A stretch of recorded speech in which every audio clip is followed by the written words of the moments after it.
This is about the Uniform Civil Code. The National Commission for Women is all set to hold final consultations regarding UCC.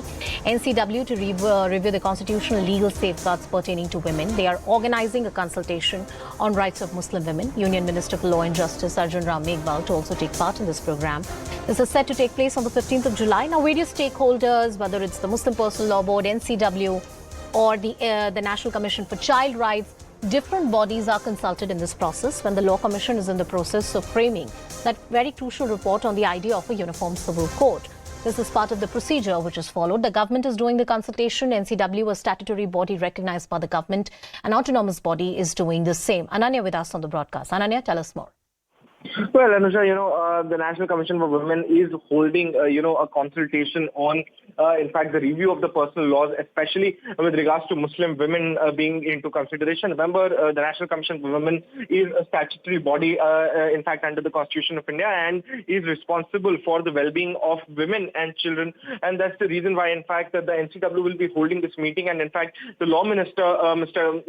Arjun Ram Meghwal, would also be a part of this consultation that is going to happen on 15th of July at Vigyan Bhavan in the national capital. So a very important aspect that the Law Commission would be deciding and would be deliberating on. This is the final consultation, in fact, after which we see that the National Commission for Women can actually extend their suggestion with regards to uniform civil code in the country. And in fact, this exercise would be a very, very crucial one. We might see that various stakeholders might also be included by the National Commission of Women. But as per the initial information that we have, the Law Minister will be a part of it. And definitely, this could be a very, very important exercise that is being carried by the women body in the country itself.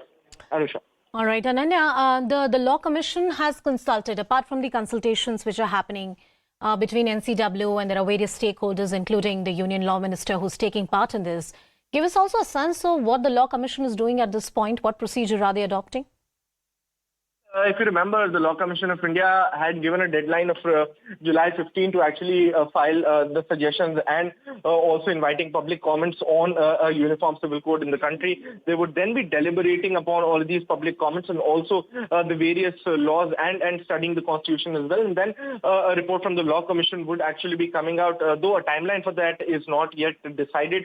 But after that report is particularly out, there would be, it could be tabled in the Parliament. Remember that this recommendation was made by the Ministry of Law and Justice, and in fact the 121st Law Commission had recommended that this was not the right time to actually implement a uniform civil code in the country. Whether things would change in the 22nd Law Commission's report or not is something that is a matter of time. But what is understood is that by 2 weeks before, we had seen that over 19 lakh responses were received by the Law Commission of India, and in fact various stakeholders are also giving out their responses, whether we talk of Muslim bodies, Hindu bodies, or now the National Commission of Women also coinciding its suggestion and its stand on the issue. So we'll have to see as to how things pan up and whether or not a UCC is presented in the monsoon or the winter session of the Parliament.